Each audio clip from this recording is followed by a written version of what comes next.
So in March, probably roughly March, I was working with this guy, Marcus, and I said, you know, the scariest thing I can imagine doing is getting in my car and living out of my car and playing music. Just driving until I found somewhere random and like pulling up and having that as a background and making a song up in that moment. And Marcus's reply is, do it. So I did it.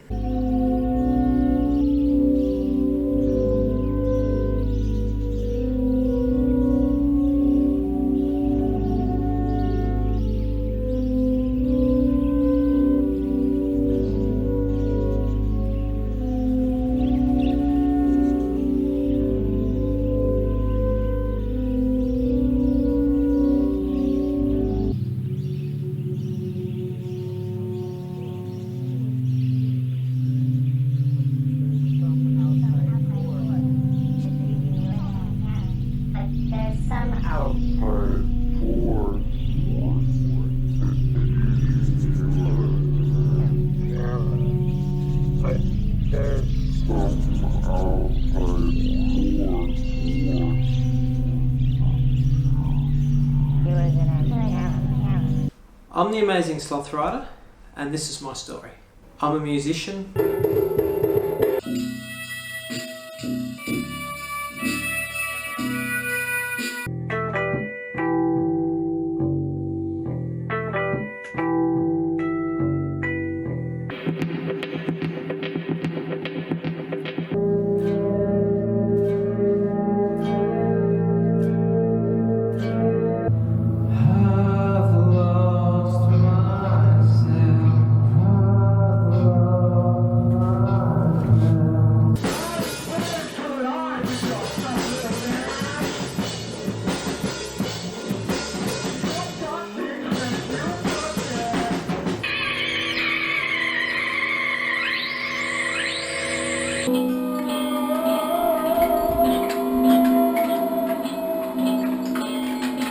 I've made my own drum kits before, like I've hit rubbish bins and things like that.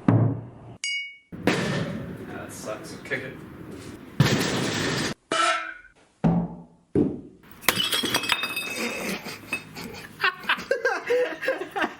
It's gonna be the one, man. Then I got the sounds from that and put them into my phone or I had this hand sonic drum machine, so I put the samples into that and then I could run those sounds through pedals. So you'd hear things you would have no idea that it's like, you know, a rubbish bin being smashed or a car bonnet being hit.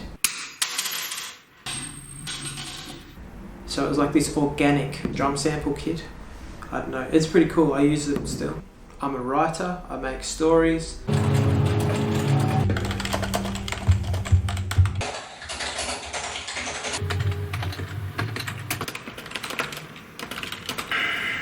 Early, so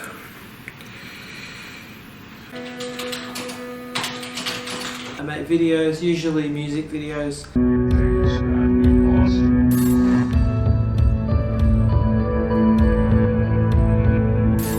I do challenges, and then I'll often make a video or a blog post about a challenge I've done and put that online.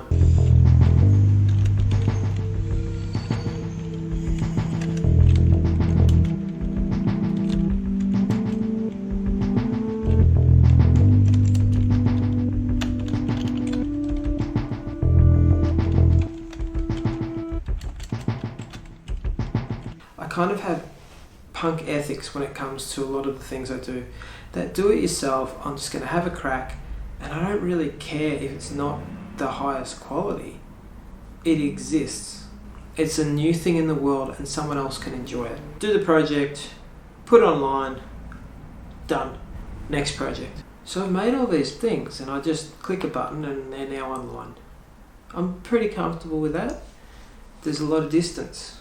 There's a lot of distance between me sitting here and you looking at this. Playing live, that's a different level. Now I've been in bands before, but I haven't had a lot of stage experience. So the first gig I did was with the Camp Bryan party. I used to live with this guy Ado and his mate Paulie would come on a Friday night, and the two of them would make music. and because I lived there, I'd also often make music with them. Now, Ado is one of the most prolific, like, creative people I know. Last time he was making things was under the name Turtleneck. I don't really see much from him anymore. I don't know. I'm guessing he's still making stuff. Pretty cool shit. But our musical tastes are very different. So we kind of drifted. But when we lived together, we had heaps of fun. We had a house fire together, actually. Tourist has kicked in a front door to rescue a man from a fire in Geelong. The blaze destroyed a shed and damaged the home, but could have been far worse. A backyard shed engulfed in flames. This is what Shane Hurley was faced with when he took a closer look after spotting smoke coming from the Melbourne Road property. Well, you could just see the smoke and I thought that seemed strange. As the fire began to spread to the house, Shane acted quickly, kicking in the front door to see if anyone was inside. If there's someone in there and they've collapsed, or okay, or if there's no one in there, well, good. His instincts paying off. The sole occupant of the house was in the bathroom, oblivious to what was unfolding outside. I just had a shower and I came out the house on fire. What can I say? It is funny, you know, in retrospect. I'm a fucking idiot. We're fucking idiots. We had a power outlet into power boards, into power boards, into power boards in the middle of summer. The house caught fire, you know. But that being said, like, it's a pretty low point in your life when everything you love has just burnt. When every song you've made is gone. When anything that isn't uploaded online or backed up somewhere has just disappeared. You know, it's hard to come back from something like that. That being said, people have horrible shit happen to them all the time. You know, we both walked out of that alive. As a life lesson, you move on. One thing I did learn that day though was that I can't trust the media. This was in 2009 and I was already pretty sus on them, to be honest, but that really just fucking confirmed it. They filmed everything as I'm watching it burn. They chose what they cut up and they changed the story completely. We didn't live in Nor Lane, we lived in Drumcondra. There's nothing wrong with Nor Lane. We moved to Corio after this house fire. But you're the news. Why aren't you reporting the facts? There's a whole suburb in between us. I don't know what they were trying to insinuate. No one kicked the front door in. Shane came around the back, politely came into the house and said, "Hey, I think this is a problem." He's a really nice man. Thank you, Shane. But the news, the way they portrayed that, was not the truth. You know, saying that someone's kicked in the front door to rescue me? Not really. Pretty much just straight up lying there, Channel 10. But they're the media, and it was in 2009. What do? You just cop it and look like an idiot and move on. I've gone on a tangent. What was I going? I've gone on a tangent. So my first gig was with the Cambrian Party. It's pretty much Paulie's show, and we just support it. It's my first real gig. I'd played with the Friends band Sherpa here and there, but I didn't really know what I was doing. They didn't really know what I was doing. It was sort of like, hey, we want you to, you know, play a tambourine. I don't know how to play a tambourine. So apart from that, this was really my first sort of gig. Nervous? Hell yeah. I was vomiting before the show. I was anxious. I was a complete wreck. And we bombed, real bad. First off, my guitar stopped working. It was in one of the pedals, the battery died. That happened to me. Meanwhile, Ado's loops aren't working, so he's trying to fix that. And Paulie's just launched into it. And so he's kind of this one-man show at this point. And so, you know, I leave the stage because my guitar doesn't work. Ado leaves the stage, he's like, fuck this. And I'm there with a beard looking at Paulie's, they ain't going. So I'm like, man, I should help the guy out. So I get back on stage. I'm like, I don't really know how to play drums, but I'll play drums. Fuck it. I start sort of playing drums and I hit the cymbal and then the cymbal falls on the floor and rolls off the stage. It was a kid's drum kit, we only had one cymbal. So that wasn't the best gig, but it was also, can anything go much worse? All the fear and stuff, even though I had a bad gig, I still was laughing at the end of the day. For some reason though, in the lead up to a gig, I just get so anxious and nervous. My first band, Sounds Great, we didn't play gigs, we just hung out in the shed and just jammed.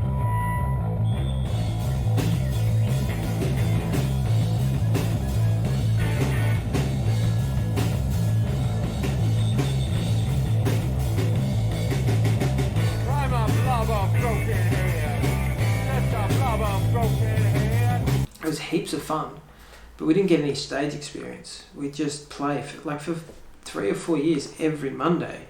We jammed for like 4 to 12 hours. Like it was a religion, you know.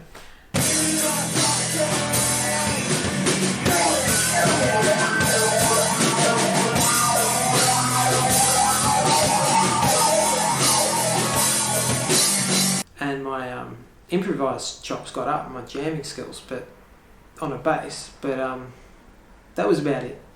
I'm in Geelong and I'm like, I feel like I need to expand myself a bit. And I thought, I might go to Melbourne. I had this idea. That night my friend Michael Grom, he posts this thing saying, hey, I'm after a housemate. I live in a share house, 6 people. And Michael Grom, he's like an artist. He's a really good artist. Yeah, he's a cool dude. I'll go up there and live with him. I move into this share house. It's tiny. There's like single bed, my desk, and I had some milk crates as shelves and enough floor space for some pedals. That was it. It was really small. My little room in Wimble, it was really cosy and I loved it. But after a few months, Michael and his girlfriend Courtney moved into a bigger place in Brunswick. It was just the 2 of them. He said, hey, we've got a spare room. Do you want to come?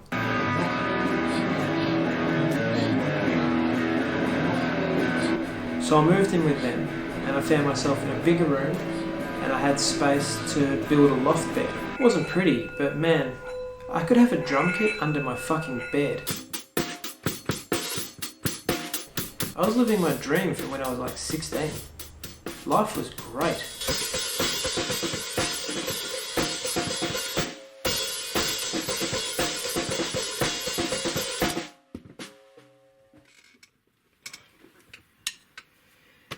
It's loud in here. As happy as I was, I had a lot of internal conflict. I felt like I couldn't call myself a proper musician because I didn't play in front of people. I'm not the sort of person who learns cover songs. If I'm at a party and there's a guitar, I don't pick it up. People know I play music, but not many people have heard my music. But by 2016, I knew something had to change. Because I wanted more, I started seeking out opportunities for more.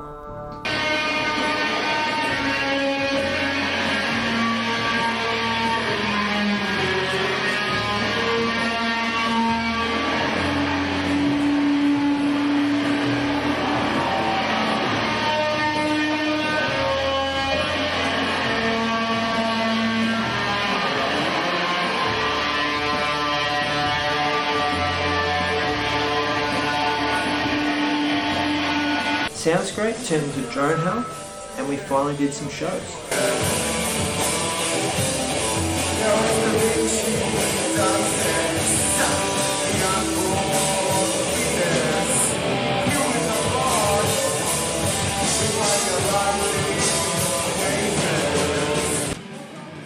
Because I lived in Melbourne, Drone Hell got harder and harder to do because of the distance. It eventually caught up to us. But I was starting to step out of my comfort zone and play some gigs. Then 2017 came. It was one of the best years of my life, like in so many aspects, like musically, personal relationships, like just everything felt like it was aligning in 2017.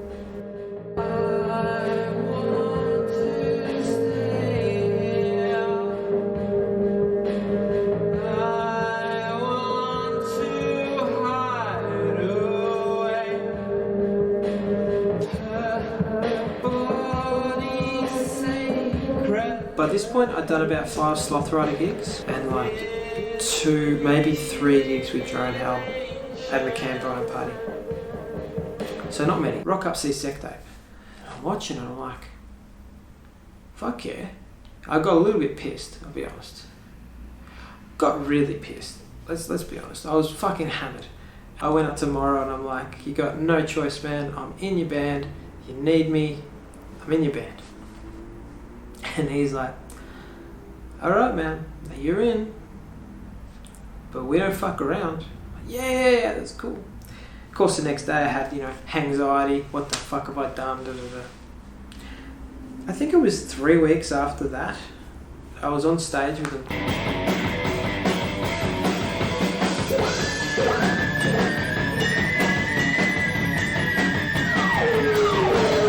I did an EP with them. We played some gigs. Not heaps, but I was starting to get over that stage fright. I'd still get super anxious, don't get me wrong. I'd still be like, holy fuck. Because it went from me playing theremin, a light sensitive theremin with a torch in my head, to me playing synths, sometimes playing a bit of guitar, and then into me singing.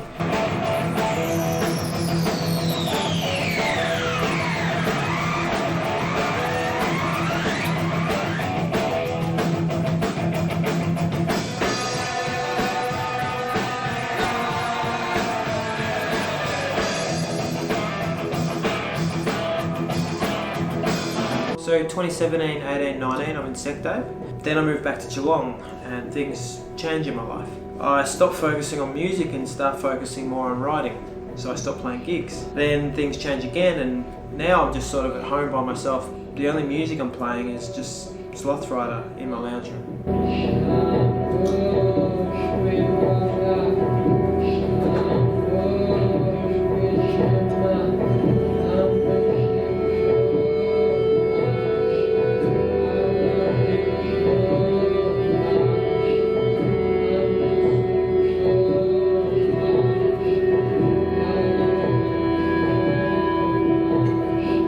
Sam from Secdave makes music under the name Cecil Turbo. And he goes, hey, I'm doing all these open mic nights. He's like, come along with Amazing Sloth Rider.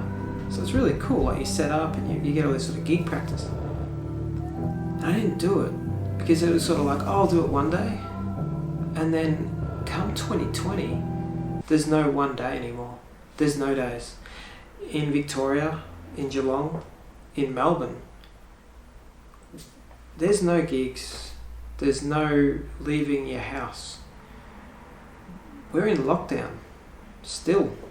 There was no option of going to play gigs or even going to do open mic nights. All the things I've been working towards for the years prior just disappeared once COVID came. It's just super lucky that I was already doing this solo loop stuff and I've been doing it for about 10 years. Rocking up to a place and doing an improvised song, I was okay with that. I'm not saying I'm the best at it, but I've done a lot of it that I'm comfortable enough doing it. I haven't done a lot of it in front of people though. Done it with people, but not with an audience. And that's where the second part comes in, is the anxiety and stage fright. So this was pushing a little bit with that. I wasn't hiring a venue or going to the Make It Up Club on a Tuesday night and going there and performing in front of, 5, 10, 20, 30 people, an improvised song. That's a totally different experience. But just the fact that that might happen, that was pretty scary. That was enough level of fear for me to keep doing it. When I was I'm going to play music outdoors, I was well, where should I play? I'm in Geelong. It's in Victoria, southern state. It's June. It was March when I came up with the idea. It wasn't until June that I had the equipment and the money and the time and all the stars that aligned. June's the middle of winter. You don't really want to play in Victoria. It's raining, it's cold, it's wet. We've got beautiful beaches. We can't go there and play a song when it's fucking raining. And also when you got COVID, we're liable to get into a lockdown. So I was local's sort of out. Well, I'd like to do a trip anyway and live out of my car. Where could I go? I'm really there's only one place. When you think of Australia, you think of Uluru. If you're thinking natural landscapes, you got other things, but really Uluru is the pinnacle of what it means to go to Australia. I'd never been there. I'd heard about it. I'm if I'm going to play anywhere, that's kind of my aim. I'm going to aim to get to Uluru. That's going to tick all the boxes, can have this amazing place I hope I can perform a song well enough to give it like the respect it deserves. You know, like I don't want to play shit. I want to be on my A game. I'm playing fucking Uluru. It's like the biggest, boldest statement you can make playing music outdoors is in front of Uluru if you're an Australian. And that's like the thought of that, of like, okay, that's going to be busy. That's going to be pretty scary. I can't think of a scarier place to play. I don't know, it just seemed like such a wild, brazen idea. I thought I have to just try it. So when I'm looking at a map and going, I only go to Uluru, from Victoria you go through South Australia, from South Australia you go up into the Northern Territory. COVID though impacted things. On the 26th of May 2021, South Australia closed its borders to all Victorians. I live in Victoria. I could no longer go into South Australia. This isn't an international border. This is just a state. So I had to go the long way. That means I have to go a little bit east and north, from Geelong up into New South Wales, from New South Wales up into Queensland. Then I can go west and follow that across from Queensland, get into the Northern Territory, then go south to Uluru. When I'm looking at a map, I'm like, man, there's people spread out all around the country that I haven't seen for some of them a really long time. Well, it makes sense to just follow that, like see my friends and family as well as head to Uluru. Yeah, it would add a couple thousand k's to the trip, but it was already close to 5,000 k's just to get to Uluru. What's another few thousand? So on the 14th of June, I packed up my car and I set off, stopping in at my grandpa's in Bensdale before aiming towards Mandy in New South Wales. I hadn't really thought about it more than that. My friend Marcus and my dad, he helped with some alterations. They made a bed in the back of my car out of an old pallet. Apart from some hinges I bought that let me lengthen the bed a bit, the materials cost nothing. I had everything I needed. There was a bed on the left side.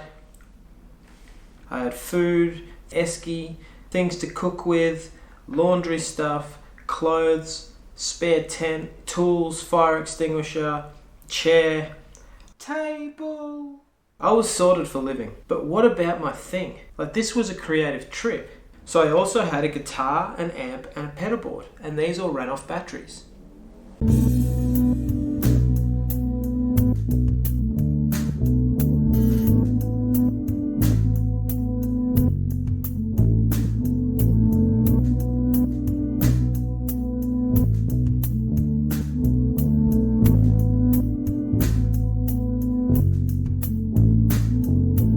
I really want to make it clear that I didn't want to go busking. This was not me playing music for other people. This was music for me. This was me expressing myself.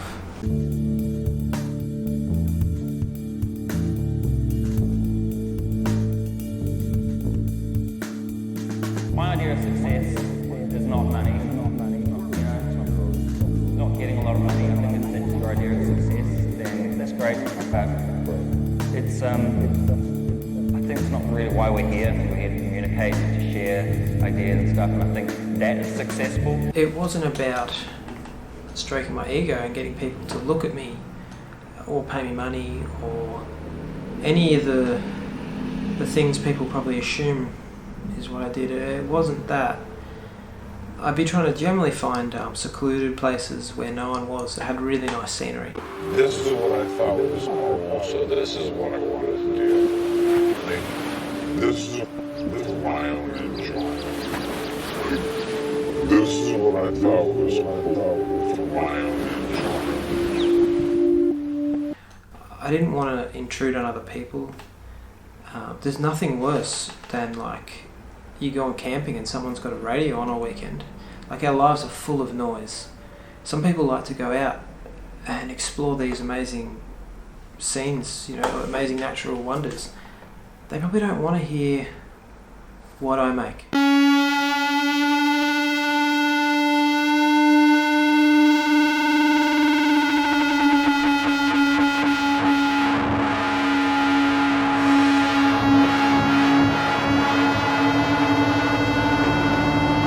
I had to trust that I'd be able to come up with a song, and I had trust that that would happen. I had no No real fear about that. I was like, I'm sure something will happen.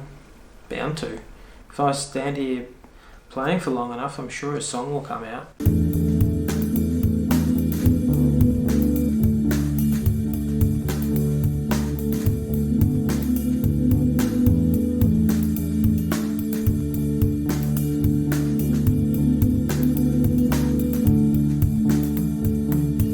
Sometimes the songs that come out are shit. And the reasons are real, because the reasons are always real. You know, there's financial difficulties, there's family problems, there's questions of time.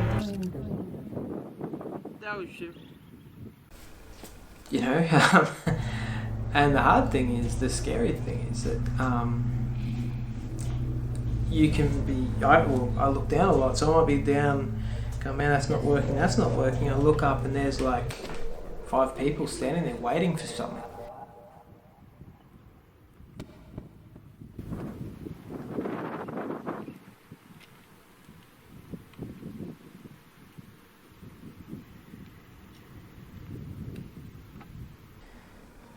Like, nothing's happening, mate. Like, it's, you know. Just pulling up at random places making music. Yeah. Bit fun. I was trying to make between cameras and sound type thing. Yeah, I just thought something to do. You know. When I left Victoria, Sydney was just starting to have a couple of cases of COVID. Now, they haven't had nearly the same sort of restrictions as Victoria had, so I thought, I'm not playing around here. So I pretty much just sent it straight to Mandy. Fairly decent drive. You probably could do it in like 20 hours or something, but you know, you need to sleep. My car can't drive at night because it's small and the wildlife will destroy it if they hit it. So, you know, I had to stop, you know, road stops and sleep on the side of the road and stuff. But I headed to Mandy's. And I had a friend, Harry, who was also wanted to travel, so I waited for him at Mandy's. And I'm looking at, you know, the news and stuff, and I'm like, man, in a couple of days, I don't know if I'll be able to get into Queensland. And then he rocked up. We had to print out QR codes. It was a full-on thing. It wasn't just normally just drive and suddenly you're in Queensland. This was like a legit thing. Southern Queensland's very highly populated, lots of people. And there's 2 reasons I didn't want to be there. One is because, well, COVID. You know, people cross the border. Someone from Sydney can bring it up here, then you've got COVID. Brisbane or whatever. And I didn't want to get stuck in any of that shit. And the other reason though was because the more people that are around, the less open landscapes I can find to play music in. And as much as, I was here spending time with my Harry and travelling and seeing friends, for me the purpose of the trip the whole time was to play music.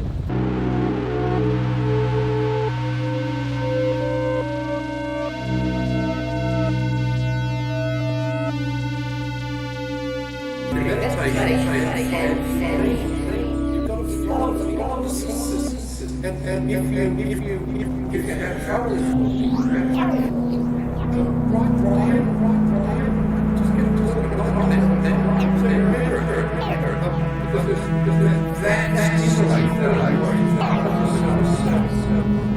I had my friend Harry with me. He travelled with me along the way for a bit, and we're like, all right, let's get out of southern Queensland. Let's go up to the Sunshine Coast because we've got a mate there.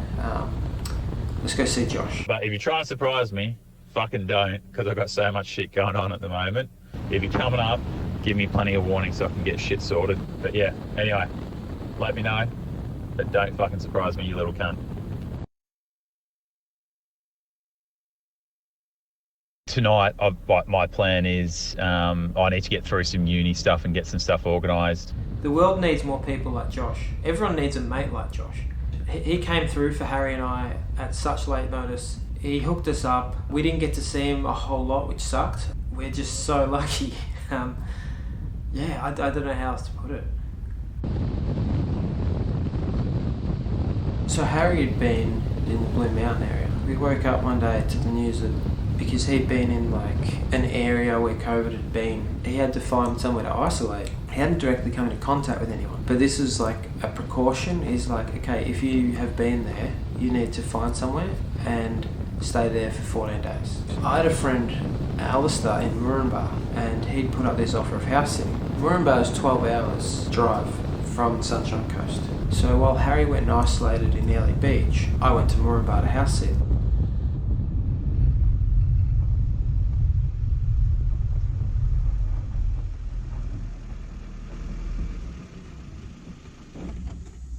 Fucking just did a loud jam here on the road to Moranbah. I now can keep driving all the way to Rose's house. It's nearly 1:59. I think I got it. I was setting up, I remember looking at my clock and it was 20 past. So it was a little 40 minutes to unpack. I think the video was off for 30 minutes and I played for 2 10-minute songs. So, on the road. Alistair lives in the right-leaning state of Queensland. I live in the left-leaning state of Victoria. Daniel Andrews is the Premier of Victoria. He is our state-elected leader. He imposed the lockdown laws when COVID-19 began in 2020. Alistair is not a fan of Daniel Andrews. I'm up in a place called Moranbah, which is in Queensland. And I'm from Victoria, about 2,000 k's away, and my mate got married last year and I couldn't make it because Dan Andrews, there was lockdown and stuff because of COVID. So I thought I'd dress up for it. So I'm wearing my best, and then I printed off a bunch of these. The thing is that when I went to the printers, they accidentally print them off really big. So I've got a whole bunch of things like that. So I'm going to cover his wall. And so there's the wall, all done. That's what he's going to be greeted with when he comes home. Yeah. Oh my god. Oh my god. That's funny. Oh my god, that's so funny. Sounds like I love that. Do it for him. I love doing an autobiography of Alistair Rose. Actually, I sent a photo to my dad. What's your favourite angel on the tree this year? My dad would love that. I actually can't believe you managed that. Seeing Alistair and Alex was fantastic. It's a long way. Like, it's a really long way away. Who knows what the future holds. It was great to see them and spend time with them and just play board games and laugh and just hang out. It was fantastic. From Moranbah to get to where Harry was in Lake Proserpine, I had to go through a place called Nebo. And I'd once written a post-apocalyptic story about Australia and a guy walking from just north of Nebo, and he actually goes to that town. So I was like, holy shit, I get to go and see Nebo. Like, I've written about this town, I've walked through it on Google Maps. Like, what the fuck is it actually like? It might not sound like a big deal to most people, but for 4 years, I'd looked forward to going to this random town, and I got to go there and I got to play a song there. So I was just so happy.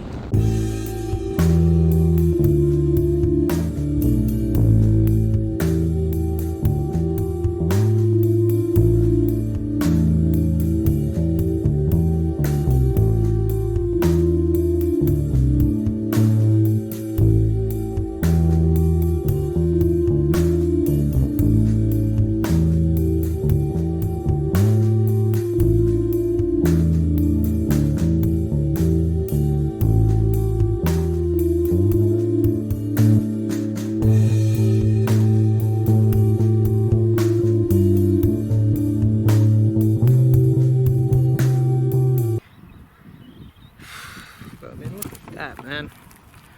Look at that fucking sky. In the middle of nowhere, relatively. There's houses down there, but I wanted to just not do anything. I just wanted to go, oh well, first day on the road, we'll call it a bit of a wash. And look, the song might have been shit. The song probably was shit. It doesn't matter. It's still scary. Every time I get up there and fucking make noise, I find it scary. But That's not a reason to stop, is it? I caught up with Harry and I met his mate Tom as well in Lake Proserpine. I accidentally punched Tom in the face the first time I met him. I was showing Harry how to do this thing called Superman punch. I'd had a couple of beers and when I did it, Tom like leant into it and bop. But it wasn't too bad, he was okay. Lake Proserpine was awesome. We spent a couple of days there and then travelled north into Townsville and up to Cairns, up to the Daintree. I had family in Cairns, so I thought, oh well, while I'm here, I should see my family. I hadn't seen them for like 5 years. I hadn't been to Cairns for about 14 years. Also by that time, I could not hear out of my right ear.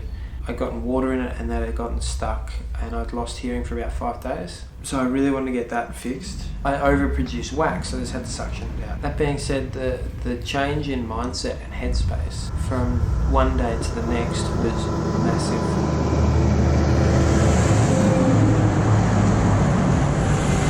I got to Port Douglas and I met this guy called Kevin Sullivan, and he was doing this Sully Van tour, like taking his family around the country in a van while he played music, and it just really reinforced that what I was doing was right. That yes, like I should be taking this risk. I should be doing something scary. And by now I'm watching my bank account start to really dwindle. People around me talk about like getting a job and finding work, and I'm thinking, man, I haven't even started my trip really. I haven't even gotten close to the desert. It's not time for me to pack it in and go to work.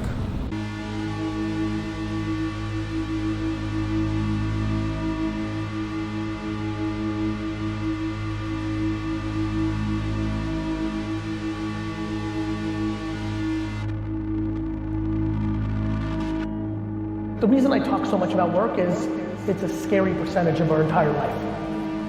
The amount of time you spend working in comparison to everything else you do is, when you add sleeping into the equation, it gets really intense.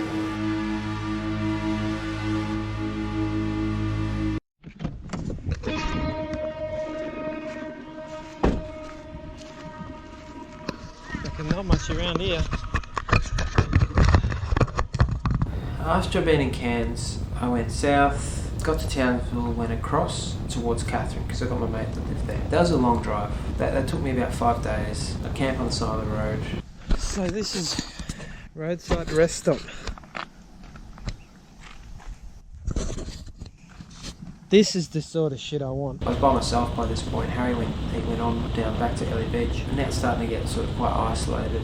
Vast stretches of nothing, great places to play music.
It is such a vulnerable thing to make a thing and put it in the world, and it doesn't matter how many times you do it. It's a new experience every single time, and every single time it has an unknown outcome, and every single step it's scary. It is such a vulnerable thing to make a thing and put it in the world, and it doesn't matter how many times you do it. It's a new experience every single time, and every single time it has an unknown outcome, and every single time it's scary. I got through the border checkpoint and into the Northern Territory. This was the first border that I'd actually seen police, like actually on the thing, checking everybody. It was pretty full on to get through. But I got through. There was no major issue.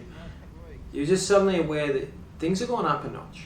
as like all the states, I'm having to check my phone to make sure that I haven't been to somewhere that's a hotspot. Because things keep changing, I can be totally fine, no symptoms and nothing, but there's really vulnerable populations in a lot of these places, so they'll often backdate when places are called hotspots. So Cairns started getting some cases of COVID, and I go, oh fuck, here we go. It turned into a hotspot, and that got backdated to the 29th of July. I was there and left on the 26th of July. So it was like 3 days. That was the difference between me being allowed into the Northern Territory, or had I already been in the Northern Territory, having to go and go into quarantine, rather than spending time with my family, which is something I really wanted to do. You know, when I was there, I was like, fuck, I wouldn't mind staying here for another couple of days, maybe even a week. They were like, stay if you want, you stay, you know. I'm like, oh, I better keep moving.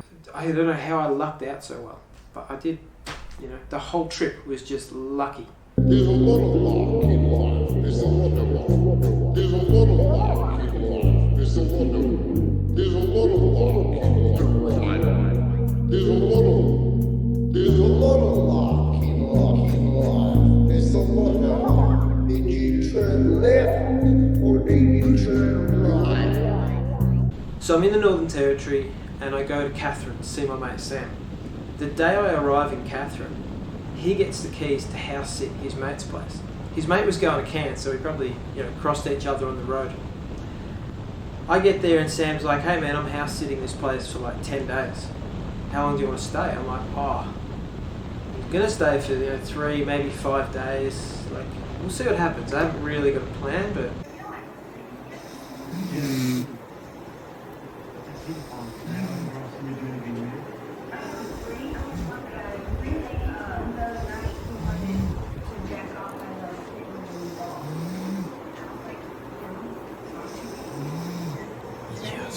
fingered, bro. You just got fingered, boy. one big night rolled into a few more nights, and then that turned into, oh, just in the afternoons we'll have a little bit of gin, and then that would each night turn into its own little mini session, and suddenly you're looking at a real lifestyle. It's heaps of fun, like there's heaps of chilling. I was with my mate, we'd sit in the backyard, we'd, you know, drink beers and smoke cigarettes and talk bullshit, listen to music, and like it was great. But the next morning, sort of wake up a bit late, be a little bit hungover. Sam be like, what do you want to do? I'm like, fucking nothing, man. Let's just chill. I just spend time hanging out with my mate. We saw the gorge, we saw the falls, we saw Dog's Head Rock, which is probably one of the best attractions you can see in the Northern Territory. The thing is, after 9 days of it, I'd lost momentum playing music outdoors. So I'd wake up in holiday mode. It's not a bad thing, it just means that I'd wake up relaxed. Prior to that, I'd wake up with this real sense of purpose that I had to play music at some point outdoors that day. Now, I hadn't set off to go on a holiday. I'd set off to have like a real creative experience and challenge myself and stuff like that. This happened every time I was social on a trip. The purpose of the trip would go to the side, and instead I'd just socialise. There's nothing wrong with spending time with my friends, enjoying their company and prioritising the brief moments of time I have with them. I've got this thing that I'm either like all in on creative living and projects and working through these challenges, or I'm socialising.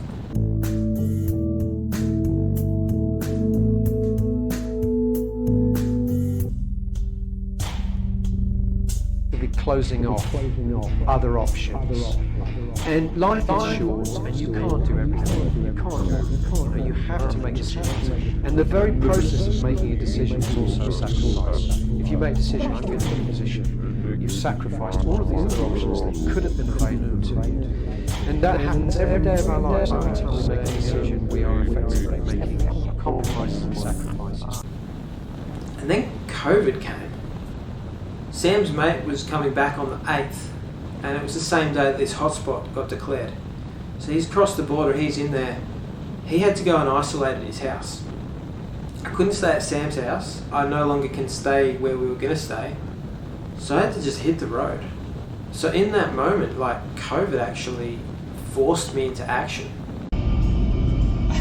I didn't turn this on to just sing Porcupine Tree. I just love Porcupine Tree. So here I am driving It's 9:30 in the morning on Monday the 9th of August, and I need to jam.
South, there's no phone reception, and I'm really doing the trip I wanted to do.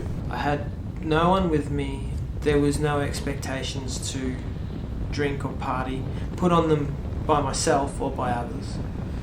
There was no temptations. I quit smoking and I quit drinking the day I left Catherine. 51. Stop. 56. Number 60. This is number 64. I started syncing up my phone's voice recorder with GoPro footage. Number 77. Post fucking roadside jam with shitloads of cunts. Number 84. Number 91. So I turn the camera on and start the voice recorder, then I could sync them up in future. I'd see something, I had no one to share it with, so this was a way that I could share it with someone. I drove thousands of kilometres just filming what I saw. I'd film for hours and hours and hours. I'd constantly have a GoPro battery charging while I recorded with the other. I had a lot of thoughts going through my mind. I was worried about things. I had fears, I had hopes and dreams and things from the past and things I was hoping for in the future. So it was a lot of soul searching.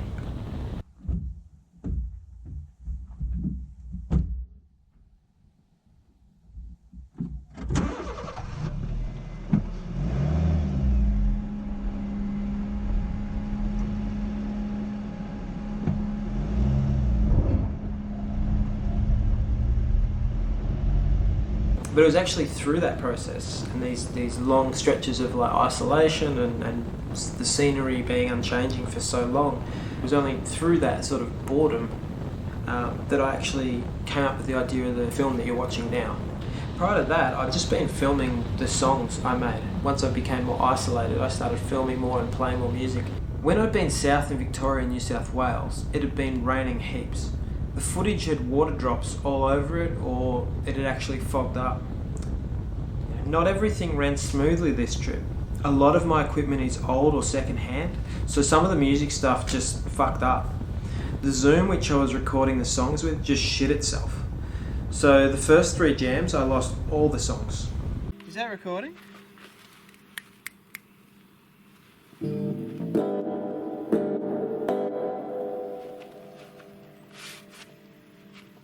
Fuck it.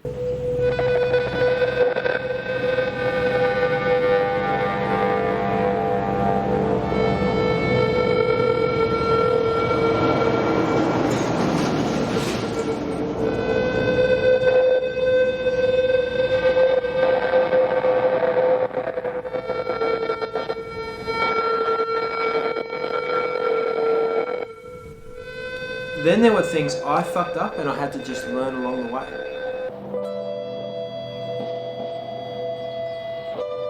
The tripod's like 30 centimeters tall. I have a whole video where I've cut my head off, or I'm facing into the sun.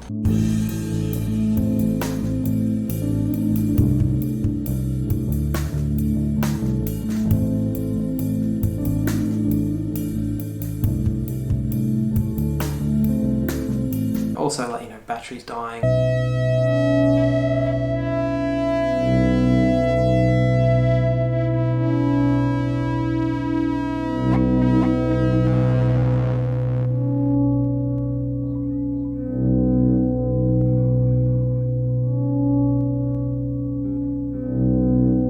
You do something really good and then realise the camera actually missed half of it. Of course my camera just died, so... The guitar stopped making noise at the Devil's Marbles. It was really annoying because I'd found this... Devil's Marbles is beautiful scenery, these giant like boulders that are just sort of stacked everywhere and stuff, really, really trippy. And I managed to, because I was driving a little yellow Honda Jazz or a Honda Fit, I could just squeeze in to sleep the night at the Devil's Marbles.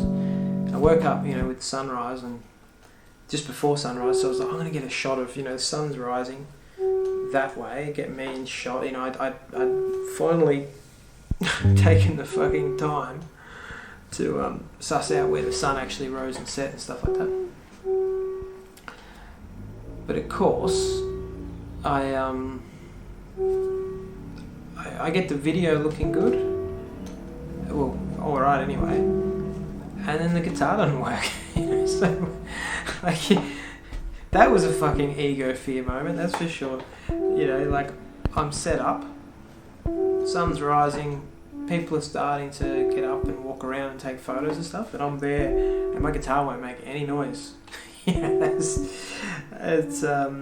luckily I managed to get enough loops and bloops out of it that I could capture them on a loop pedal and jam with that, and, you know, not be too sort of like, oh my god, the guitar's not working, oh, I just have to pack up and go home today. It's like, no, you have to make something. You have to fucking shake the guitar or you know, it would test me. It would make me actually, it was a real limitation on what I could do. It might sound shit, but I gritted my teeth and I did it, so I'm happy. Think of yourself, your conscious self, as having a little radio antenna. And if you want to collect messages from your higher self, from the unconscious to the conscious, it goes through your little radio antenna. And if there's a lot of static there, it doesn't come through clearly. So it comes through in a symbolic form. And the more the static, the more symbolic. The less the static, the less the symbolic. The next day, I might have been later that day, I thought I'd try it again, but I had a contact mic, so I take the contact mic onto the guitar. The thing is, it worked, but I was trying to play the guitar. I was trying to do too much. I have a guitar that's got bass and guitar strings on it. It's just a prototype, but it works. I was trying to use it how I'd normally use it, and then I realised, like, no, you've got a contact mic, you're getting sound. Just use the sound, don't try and play guitar. Playing guitar's out, this is not a guitar anymore, it's a thing with strings, and it can, if you can capture a couple of notes, you can play with your pedals to make the song. That is not based on torment and suffering and martyrdom and angst, but on a joyful collaboration with the mysteries of inspiration, which I think is the highest and most interesting way a human being can spend a life. What it means to live a creative life that is not based on torment and suffering and martyrdom and angst, but on a joyful collaboration with the mysteries of inspiration, which I think is the highest and most interesting way a human being can spend a life. What it means to live a creative life that is not based on torment and suffering and martyrdom and suffering, but on a joyful collaboration with the mysteries of inspiration, which is the highest and most interesting way.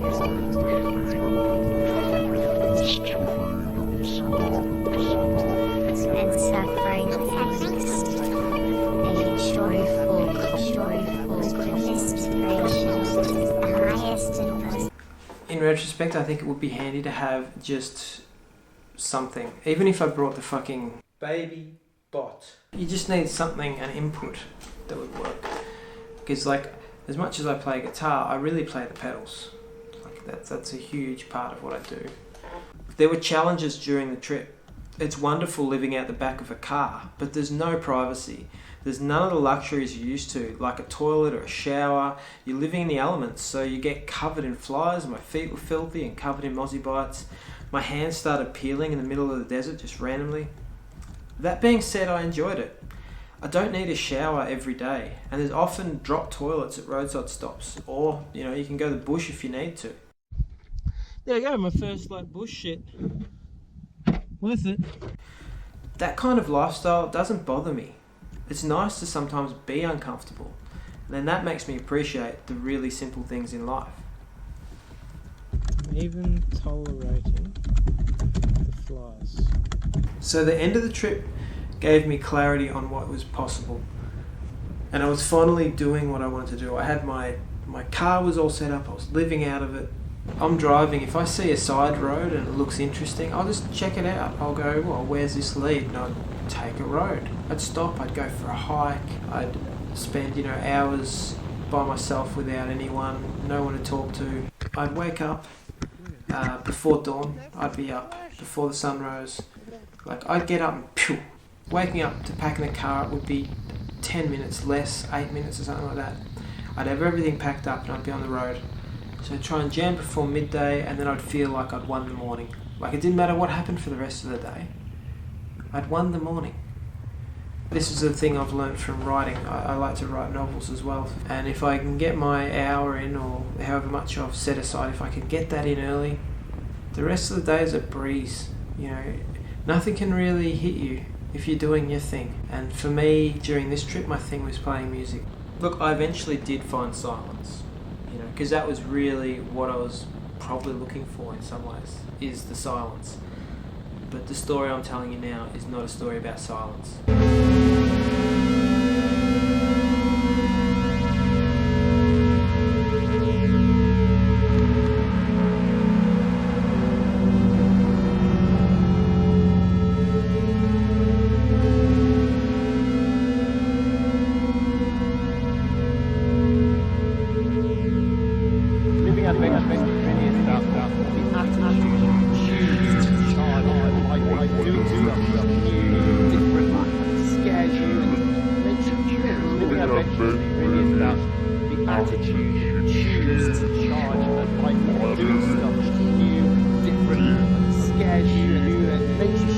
Just try it.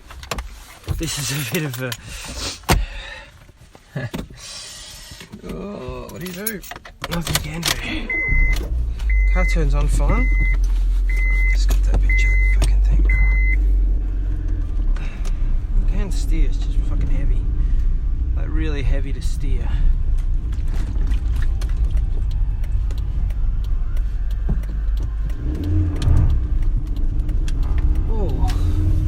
So the power steering's out of fluid. That's what my my hope is. If it's anything more major than that, I'm pretty fucked. Car starts at least. I was gonna go to Uluru today because this is the last roadhouse before you sort of turn down Uluru. I must just be out of liquid.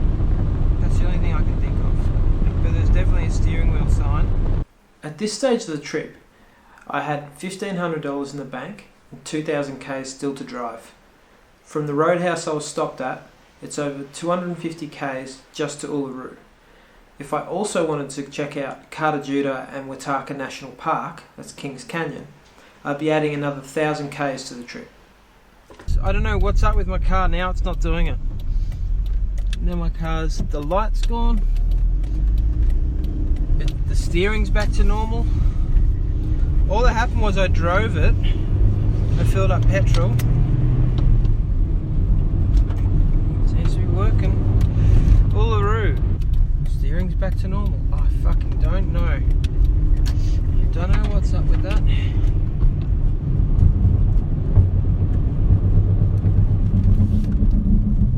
That's not normal. Fuck was was that. Oh, for fuck's sake. I hope it's not going to look like that car there. Oh god. This car's not happy. This is not a happy car at the moment. Let's see. What the fuck? Well, I stalled it then.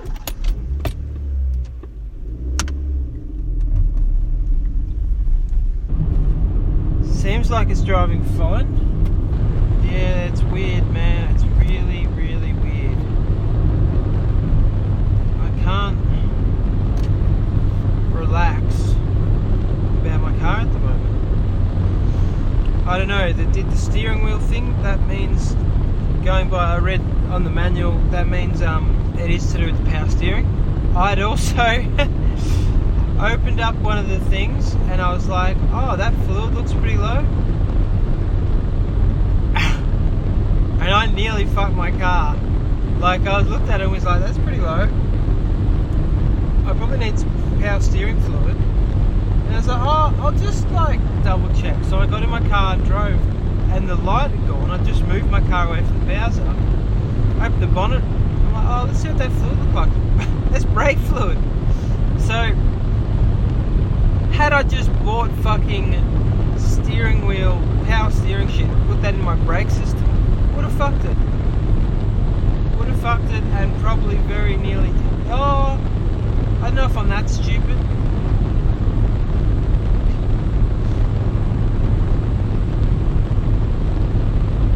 Anyway, petrol back there was $2.08 a litre.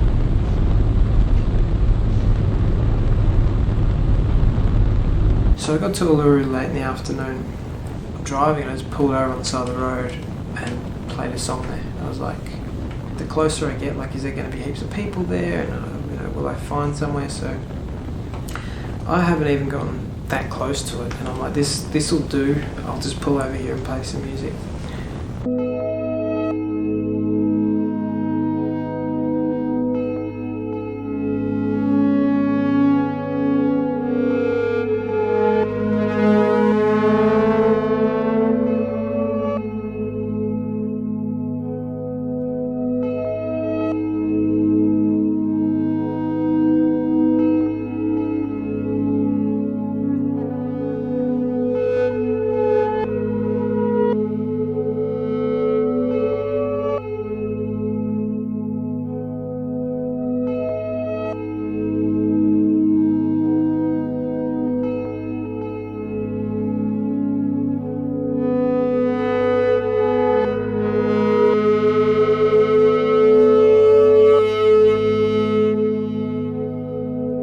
I get back in my car and I drive out and see another site, and I'm like, do I just go home now? You know, like, I've driven here, I've seen Uluru, I played a song at Uluru, like, yeah, it wasn't right in front, but I mean, I was there, it was in the background, I physically saw it, I went on a walk, you know, I'd had an experience, and I was going, man, I could just wake up tomorrow and just bail all the way home as far as I can and be home in like 2 or 3 days, doing 10, 12-hour days, whatever it takes. Just don't turn the car off.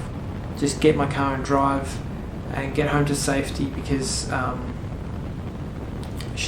was feeling really uneasy about the trip. It felt like legitimate fear. I don't know how else to explain it. It's like anything. If you see a snake or a spider, or or a crocodile or a shark, a person with a fucking weapon, that's fear. That's legitimate fear. When you're over 2,000 k's from home, if you don't know much about cars and you're trying to turn your car on, it's doing this.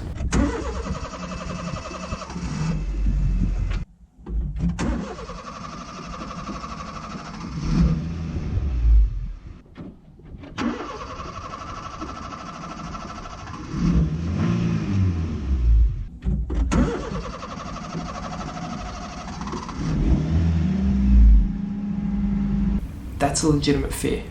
I was getting anxious and worried, and I thought, I gotta go. I gotta pack up tomorrow and just drive home.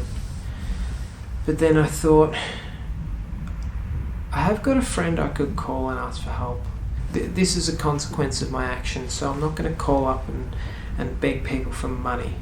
You know, I don't want to be that guy. You know, I'm not going to go and do something like that. It goes against, I believe in integrity, I don't want to do that. But I will call someone and ask for, like, advice.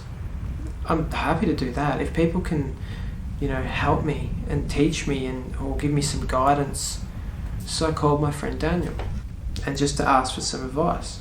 And he said, like, yeah, I'll give you some advice. He said, cars don't like red dust.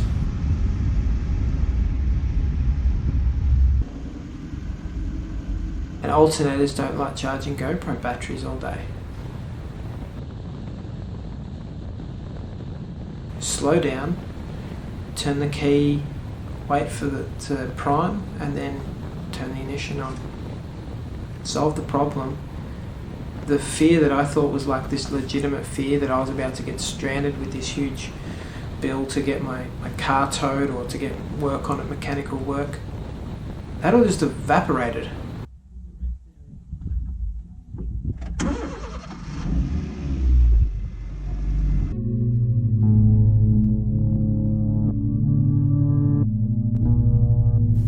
Don't stop. Don't stop. Never stop. Never stop. Always reach out. Reach out to better yourself. Because when you do that, things expand. You understand. You're happy. You're healthy. Don't stop. Never stop learning. Always reach out to better yourself. Because when you do that, things expand. You understand. You're happier. You're healthier. I woke up the next day and I was feeling great. My car was working. I was very close to Uluru and I thought, shit, I'm actually going to do it. I'm going to play in front of Uluru. I got to the Sunrise car park and I was like, man, there's a lot of people here. There's going to be a lot of people watching me play. And I thought, what I'm going to do is, before I play, I'm going to go to Carter and go for a walk and do the Valley of the Winds. I mean, it's called the Valley of the Winds. How can you not? That's cool as shit. I'm like, alright, I'm going to go do that walk and clear my head before I you know, because this is like, I've been building up to this for like over 60 days. There's been 2 months of build up for this jam. Well, the day before I played with Uluru in the distance, I wanted like a close, no doubt I'm at Uluru kind of jam. So I thought I'd go for a walk and just center myself. On that walk, I didn't see or talk to anyone for 2 hours. It was just reflection. And I thought about where I'd come and what I'd overcome to get here and what was in front of me and what was behind me. And yeah, when I saw these giant, you know, these formations of rock that have been here for so long, millions of years, I thought, how many things have been in front of them? You know, children, animals, birds, trees, everything. They didn't care about me. They didn't care about my car. I'm just a blip in their history. I'm barely there. And I just realised how insignificant I was, how pointless everything I was doing was. Some people might find that to be discomforting. I found comfort in that. I found comfort in everything I do is pointless and meaningless, so why not? I'm joining that list of pointless, purposeful activity. I'm going to go there and play some music in front of Uluru. Now, I talk about facing fears a lot. I talk about how, this thing was scary, so I wanted to do it. When I had the option of playing at Uluru, I could have just played at the Sunset car park. There's people there. There's always people there. The thing was that I didn't do this to play in front of people. You know, I know in my head I was like, I'm playing at Uluru, there's going to be people. But that's not why I was playing. I was playing like for the place. I was trying to make music for the environment, for the trees and the rocks and everything around me, and to express myself. And when I'm driving to this Sunset car park, I see a turn-off for coaches. And I think, I haven't seen any coaches around here. I've been to the cultural centre, I've driven around, I've gone and looked around a fair bit. I haven't really seen any buses. I'm like, well, there's no tourists. Like, this is probably where I should check out if I want to play. So I go to this coaches Sunset viewing point. There's no one. There's not one car, there's no coaches, there's no tourists. And and I have this amazing moment.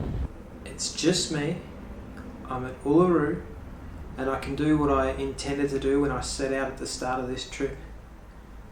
Set my gear up, play music in front of an amazing background, and just be present in that moment.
That's 100%. That's 100%. That's 100%.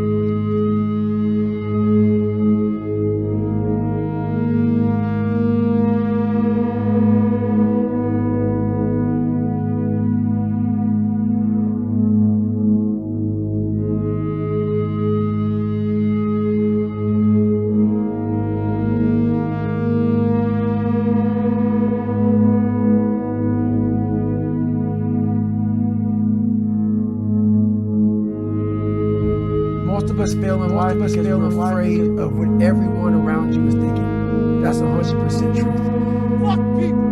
One thing you have to learn early in life. I didn't learn this till later on. I don't give a motherfucker. You can't care what anybody thinks about you. If I cared what people thought about me, you think I'd be yelling out here, doing a 105-pound ruck, talking shit? This is who I am. Find out who you are and own that motherfucker. Tell people to go fuck themselves. It's just funny. I just did a jam then at Uluru. That was good. That was probably one of the best songs I've done. Really happy about that.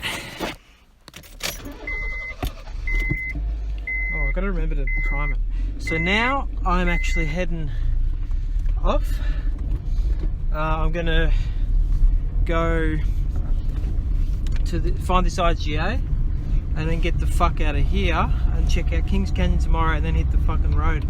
Mum said there's COVID now in Catherine and Darwin, so like they're in lockdown, so I don't want to fuck around now. Kings Canyon tomorrow and get the fuck out of here. So because I've got to get let into South Australia, I've got another state to get through. Instead of trying to live with COVID, we tried to eliminate it. It makes sense, we're an island nation. So as well as state border checks to limit movement and the lockdown of cities, we also have hotel quarantine or hospital quarantine. That's the next level. That is, you can't leave your room. It's a hotel, so people will bring you food, but you're not allowed out of the room. You can't go outside for exercise. You can't go for a walk. You can't go outside for a cigarette. You're in that room. Every state is slightly different. Some are more restrictive, others are more tolerant. Hotel quarantine, that's like something that's completely out of my control.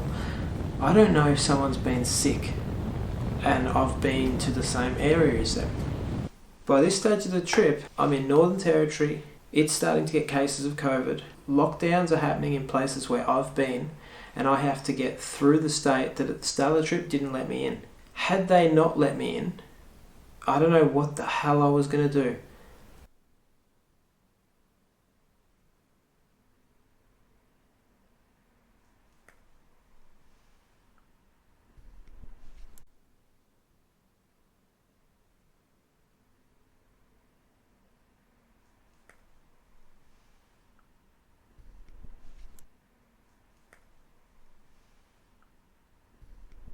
I had $1,500. There was a chance at any time that I could end up in this hotel quarantine system, and it's $3,000 for 14 days sitting in a room. It's almost like a prison sentence, and it's at your own expense. I could pay it back after I'd done my time. I would have been able to work it out. I wouldn't have asked people for money, or if I would have had to pay it back, of course. I really did not want to do that. The way I saw it, I was the one that left on this foolish trip. So this is a consequence of it.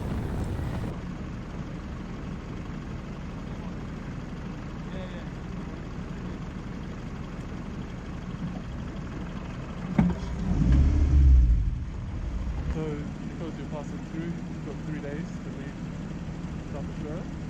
You can only stay, you can't stay more than an hour at either Port Augusta or Copenhagen. Alright, so I just passed border check. It took like a few minutes. It wasn't hard at all. The guy was very pleasant. He said, "What are your plans?" I said, "Oh look, just heading through." He checked my application. He said, "Go through." It's 8:15. 14 past 8, no, earlier than 15. And I'm back on the fucking road. All that fear and anxiety I'd had, it was wasted energy. I'd spent 24 hours fixated on the future, not living in the present. It was all possible, like from being turned away at the border to catching COVID, crashing my car, I've got no phone reception, anything could have happened. But a lot of these things I just saw as barriers to potential. It would stop me from doing something. Instead, I was aware of who was around me and I didn't act like a total fucking idiot. I drove carefully. I'd stop when I was tired. I'd try and eliminate the fears rather than be too scared to take action. Like I'm in the middle of nowhere playing music on the side of the highway. I'm in a bright yellow car. It's always possible that someone could then rob me when I went to sleep that night. I mean, I'm on the side of the highway, it's not like I'm difficult to spot. But I saw that as a barrier rather than an actual thing. You know, if I was having a high profile jam, I just didn't fuck around. It's not until the moment that someone's there at my car that there's actually any problem. It's just fear, it's just imagination, it's not real. I know it's possible, but I could either let that stop me or I could just accept the risk. Fear's good. It keeps us safe and aware, but you rarely grow as a person if you let fear control your life. So I got into South Australia and they'd said, "Look, you got 3 days to cross our state." And I thought, look, I better keep moving. But still, 3 days, 3 days is a fair while.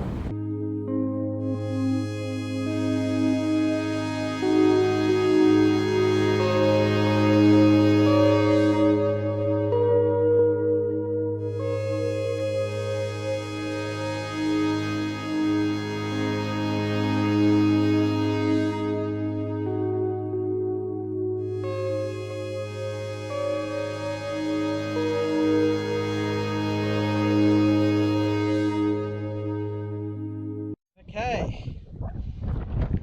Number 114. Things are good, I just did a jam. Shit's fucking great. Pretty much bird through South Australia. Stopped a couple of times, played some music, but kept moving.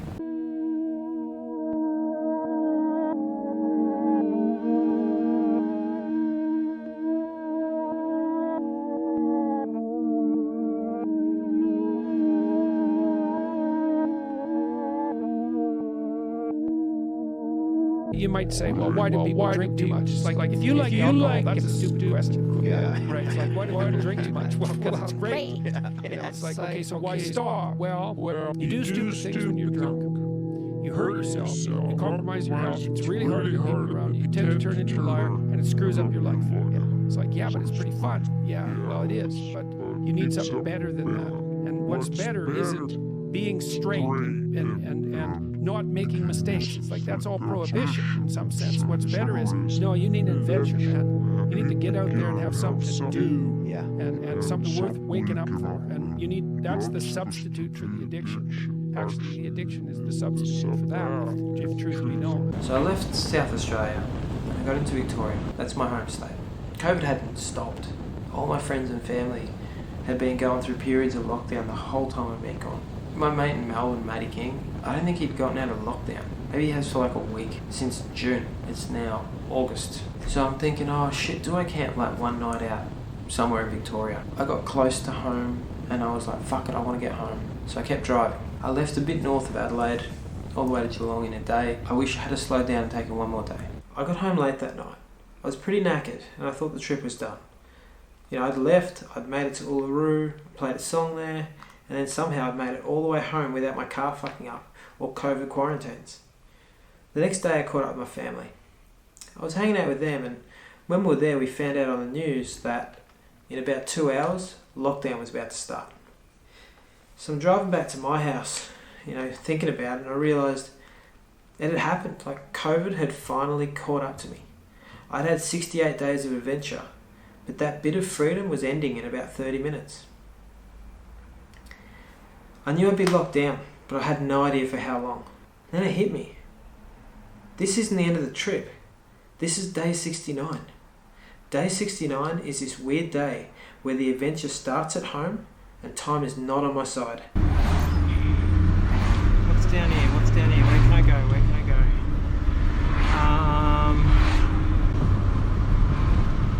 If I go Buckley's Falls Lookout, that could work. Lockdown starts today at 1 o'clock. It's in 18 minutes. So there's this sort of pressure. Like, in 18 minutes, I won't be allowed to go outside. You know, I won't be able to just go and do anything frivolous. It's only for essential work or for the shops. So me going to play music outdoors, well, I think it's essential. It's fucking not in the eyes of the law. I at least got in this last jam. I don't know why it's important. This feels important. So I just hope that the ground's not too wet wherever I go. Wow. Is the scenery good?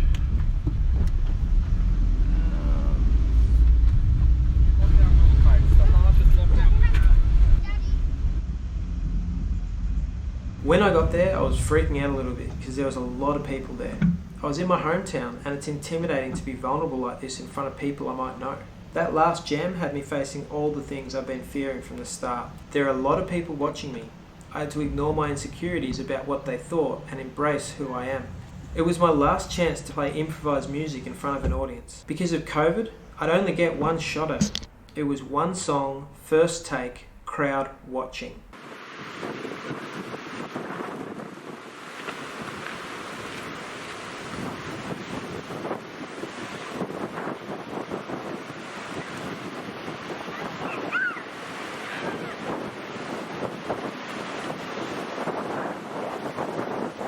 So I set all my gear up and I'm standing there and I'm just about to play and some people rock up.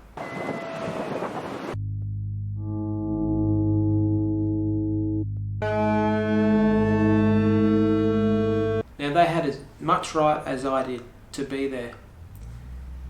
The thing was that I didn't ask for their permission.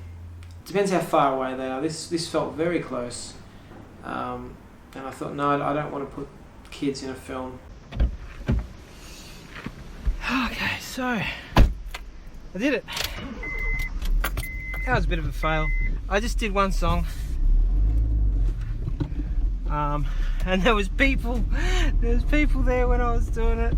And these people came in with like trying to chill with their family and get photos, and I'm just like standing on this bench like a fucking idiot, but it is what it is.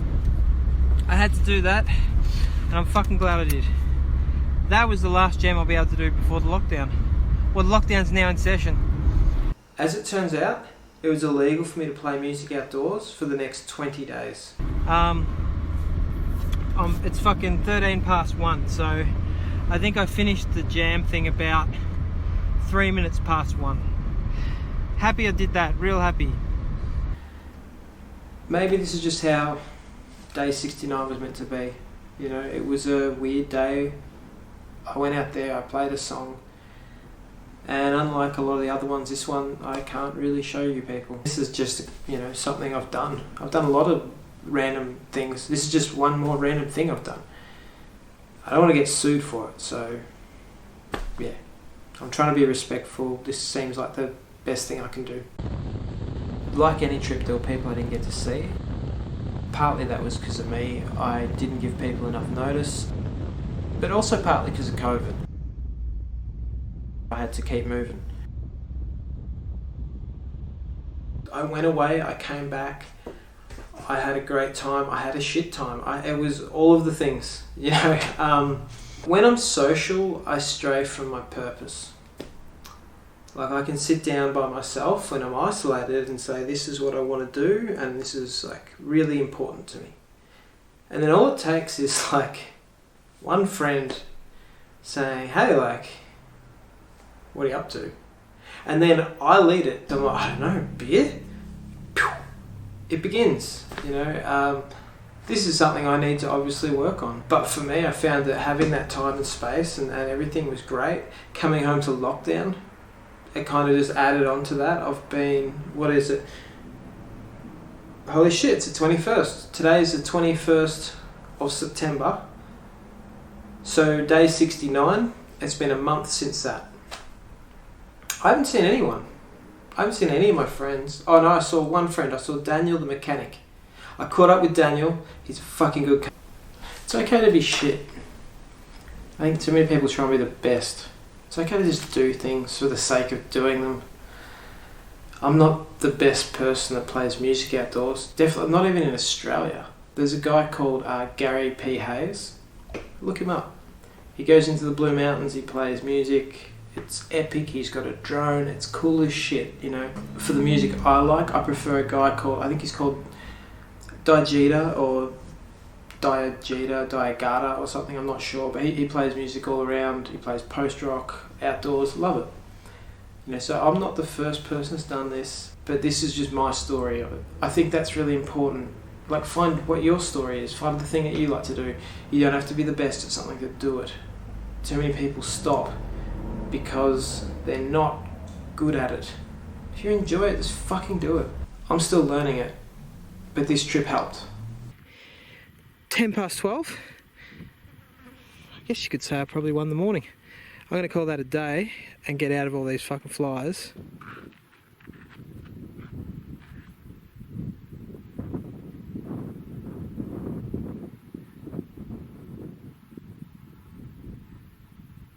I'm so lucky.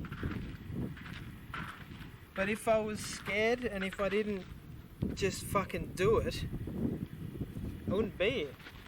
I would have stayed at home. I would have gotten locked down because I would have been scared of trying something new. Nearly went home yesterday. Car started fucking up. I got worried that I'd be fucked. And I might be fucked tomorrow. But right now, I'm doing pretty fucking alright. Go do something. Go do something with your life.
Don't stop. Don't stop. Never stop. Never stop. Always reach out. Reach out to better yourself. Because when you do that, things expand. You understand. You're happy. You're healthy. Don't stop. Never stop learning. Always reach out to better. Because when you do that, things expand. You understand. You're happier. You're healthy.